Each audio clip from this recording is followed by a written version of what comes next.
Did you know that BDSM and kink are healthy outlets for aggression, imagination, and attention? Hi, welcome to The Partition, home of Kinky Wellness. My name is Dana Shergill, and I am a sexual wellness instructor that dives deep into all things kinky. I'm here to show why kinky sexual wellness deserves a rightful spot within the wellness conversation. So let's talk about it. Hey, and welcome back. Today will be a mix of a rant that started with some self-reflection.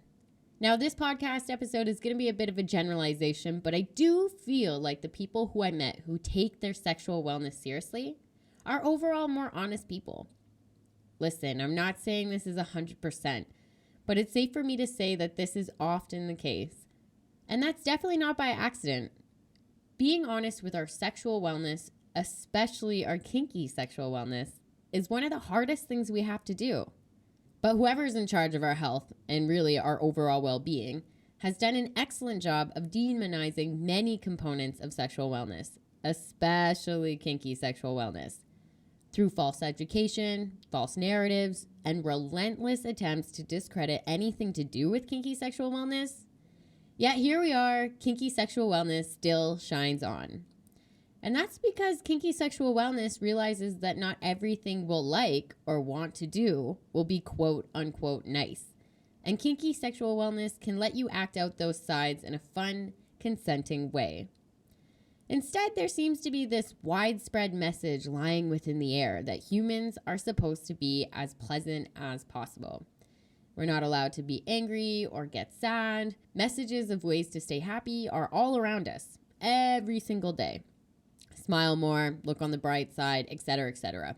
But even without that problem, we have a much bigger problem of companies telling people that they don't need to feel any type of unpleasantness and that they have this magic pill for you not to feel any of it. No unpleasantness whatsoever. Now, this is harsh, and it might sound harsh, I know, but I feel that the more and more numbing you put yourself in, the harder it's going to be to face that unpleasantness that was bothering you in the first place.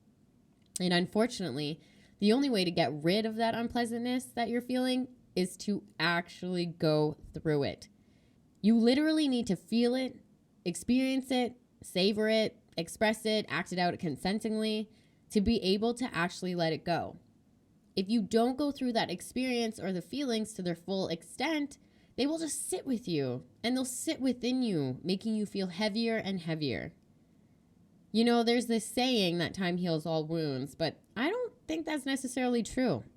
I know tons of people who carry burdens with them for 20, 30, 40 years, all the way up until their deathbed because they couldn't just go through whatever was bothering them all those years ago. And yes, this is going to be uncomfortable. Going through unpleasantness will always be uncomfortable. In fact, it can be so uncomfortable that it can feel like your actual heart is ripping out of your actual chest. You might not think you'll be able to breathe at certain moments. Your eyes could be filled so far up with tears that everything in front of you is like an ocean. Feeling a soul break for the first time is one of the most painful things you can go through. But breakdowns, I hate to say it, are a part of our life. Life gives us many reasons to have a breakdown. Not everything in life is within our control. Tragic accidents, disadvantaged circumstances, and death all make appearances in our life, whether we like it or not. The problem is, even though we are all given reasons to have breakdowns, we live in a system that doesn't want you to have those breakdowns. Like, let's take employers, for instance. Even if someone close to you tragically passes away, most employments can only give you a certain amount of days off. Then you have to go back to being impossibly happy in front of coworkers, clients, or customers. And like I said before, we're bombarded with these messages of how to stay happy all the time. I know Kat and I just talked about the negative side of the toxic positivity movement, but it's true. There is a super, super toxic side to that positivity moment. Because being positive all the time is just fucking impossible, which means you're just repressing everything else. And we know that repressed emotions just equal stress.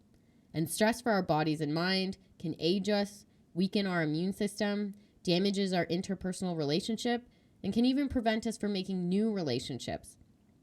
Even if you think you have successfully pushed that unpleasantness to the part of your brain where you're not consciously thinking of it anymore, your subconscious is definitely thinking about it. And if your subconscious is thinking about something you're trying to avoid, that just equals trouble. At the end of the day, if our subconscious wants something, it will continue to look for it, regardless if it's a good thing or a bad thing. Ignoring your thoughts and feelings and wants won't make them disappear. And on top of that, our bodies are being affected. People shouldn't be encouraged to build walls around the other parts of themselves or any part of themselves. Kinky Sexual Wellness actually encourages you to do the opposite and explore all parts of yourself, no matter what that side looks like. Of course, as long as it's done in a consenting and ethical way. Now, we can suppress our emotions in many ways, but regardless of what method you take to suppress your emotions or thoughts, they will still be with you. And eventually, that weight is going to be unbearable. And like I said over and over again, the only way to get rid of those thoughts and emotions is to actually transcend them through creative outlet. Now, any creative outlet can work, as long as it's right for you. You can write, you can put it into music, you can paint, you can act, and of course, you can use Kinky Sexual Wellness. And plus, I'm just going to come out and say this, but human beings are not obedient, pleasant creatures. We're not designed that way. We are wild and untamed at heart. But I get it. It's not socially acceptable to be anything but obedient, pleasant creatures nowadays. But it's our sexual self that holds our raw and animalistic side that you can't really get domesticated, as much as some systems may try. And being honest with what that animalistic and raw side looks like to you takes guts. Many people live with shame and guilt over what turns them on, what gets them excited, what really makes their cheeks red, because the systems in place have told them that thinking those things or wanting those wants are bad, and you should feel shame or guilty. And unfortunately, many people still do.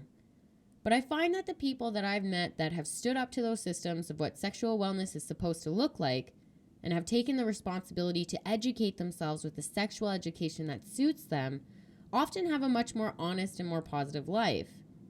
Because our sexual self is still ourself. It's still part of us. You can't ignore your sexual self. You can try, but really, what's the point? When you ignore parts of yourself, you can't operate at full capacity. You can't operate at 100% because you're not even acknowledging your 100% self. You cannot be 100% yourself without having a healthy relationship with your sexual self. But you shouldn't be scared of it. Your sexual self holds so much power. But that power can only be accessed when you are honest with yourself. And it's like, I get it. It's so easy to lie to ourselves about what we want and don't want. A lot of the time, the decisions that we make about what we want and don't want often involve the opinions of others when it shouldn't be. And sex certainly falls under this category. Thankfully, more and more people are becoming more aware of how important sexual wellness and kinky sexual wellness is, regardless of what others think. But that doesn't change the fact that there are people out there that are okay with lying to themselves over what they want and what they don't want. And the problem with that is, when you are okay with lying to yourself, it becomes even easier to lie to the people around you. When it comes to lying to ourselves about our sexual self, it can be because it makes you feel comfortable. Maybe you tried to tell somebody something that you were into and they didn't react the way that you wanted them to. So maybe you just stopped trying overall. And even worse, maybe you convinced yourself that you didn't actually want to do it in the first place. We all know how comforting lies can be. And sex is something that people don't want to get made fun of. But when the porn industry makes almost everything related to the BDSM and kink community like a joke, it's easy to see why you wouldn't want to tell somebody what you're actually into. So yes, I do believe that there is a difference between people who have embraced their sexual self and have found that balance and that harmony with it, versus the people who actively ignore their sexual self. And you know, for the people who are actively ignoring their sexual self, sometimes it isn't their fault. There are many systems and cultures that are so strict, so censored, and so restricted that getting any type of sexual education is illegal and super dangerous, really. But where I come from, this isn't the case. And there are a lot of people who actively ignore their sexual self. But the fact of the matter is, if you can't face yourself, then you're not going to be able to face anything at all. Facing yourself is like that final boss in a video game. It's dark, it's scary, it's certainly not supposed to be pleasant at first. But then once you beat that final boss, or in this case, you face yourself in the mirror about what actually turns you on and makes you feel alive, and even about what you don't want to do, then that's when everything turns bright. That's when the celebration starts. That's when you get that feeling of accomplishment and achievement.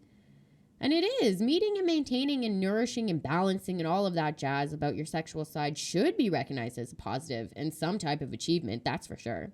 But it's a lifelong journey because your sexual self will grow and develop as you grow and develop. And as you gain experiences in other parts of your life, your sexual side is going to change as well. And that's what I mean by harmony. They all got to work together. But for your sexual side to grow and develop, you need to continue to be honest about the experiences that you have in your life and how they make you feel, and then act accordingly. Remember, there are a lot of things within kinky sexual wellness, and not all of them you're going to like. So be honest about the experiences that you don't like, as well as like, and act accordingly. Plus, our bodies are constantly changing. We're always growing. We're evolving in that way. So anything to do with your sexual life is going to be a lifelong journey. And again, it all requires some deep self-honesty. Seriously, by not being honest with yourself, you're really just blocking off such a big part of your life. Don't underestimate the power of your sexual self and owning your kinky sexual wellness. All versions of yourself deserve to live in harmony. When you make that happen, you'll be able to see your life change. But that's really all I have for today. Thank you so much for listening to my little rant on why I don't think it's an accident that the most honest people that I've ever met also really take care and understand the importance of their overall kinky sexual wellness. If you're new here or to the BDSM and kink scene, I encourage you to check out my e-learning video at www.thepartition.life, where I make it easy to understand the basics of BDSM and kink. Thank you so much for listening, and as always, stay kinky.